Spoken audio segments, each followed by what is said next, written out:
নারী বিশ্বকাপে কাল আবারও নামছে বাংলাদেশ। এবার প্রতিপক্ষ ইংল্যান্ড, যাদেরকে কোনো ফরম্যাটে কখনোই হারাতে পারেনি টিম টাইগ্রেস।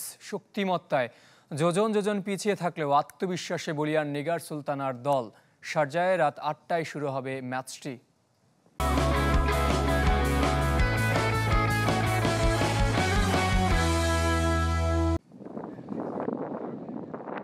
উড়ন্ত বাংলাদেশ, দুরন্ত ইংল্যান্ড। কাগজে কলমে অসম হলেও লড়াইটা ২২ গজ, আর মঞ্চটা বিশ্বকাপ বলেই পাচ্ছে বাড়তি উন্মাদনা। ঘরের মাঠের বিশ্বকাপ পরের মাঠে খেললেও শুরুটা দারুণ করেছে নিগার সুলতানার দল। স্কটল্যান্ডকে হারিয়ে ১০ বছর আর ১৬ ম্যাচ পর টি-২০ আসরে পেয়েছে জয়ের দেখা। যদিও পুরনো ব্যাধি ব্যাটিং বিপর্যয়ে রয়েই গেছে। প্রতিপক্ষ ইংলিশরা বলে দুশ্চিন্তা আরও বেশি, কিন্তু মরুর স্লো আর স্পিন উইকেট আশা দেখাচ্ছে বাংলাদেশকে।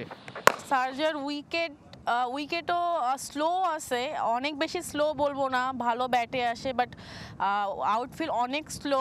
ঠিক আছে, মোটামুটি আমরা অ্যাডজাস্ট করতেছি।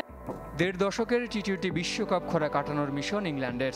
২০০৯-এ ঘরের মাঠে উদ্বোধনী আসরের পর শিরোপা শূন্য ইংলিশরা।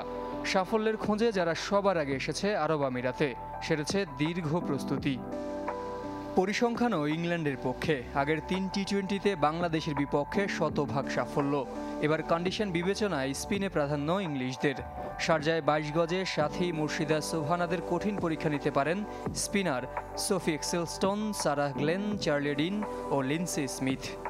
ইংল্যান্ড বরাবরই ভালো, ওয়ার্ল্ড র্যাঙ্কিংয়ে সবসময় থাকে ১, ২, ৩-এর মধ্যে।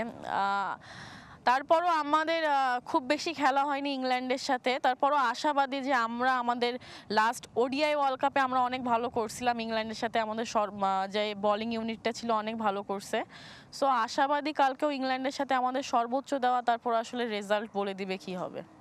ইংল্যান্ডকে মোকাবেলা করতে হবে শারজার ৩৪ ডিগ্রি সেলসিয়াস তাপমাত্রাকেও, যার ফায়দা নিতে চায় টিম বাংলাদেশ। জহির সাগর, চ্যানেল 24।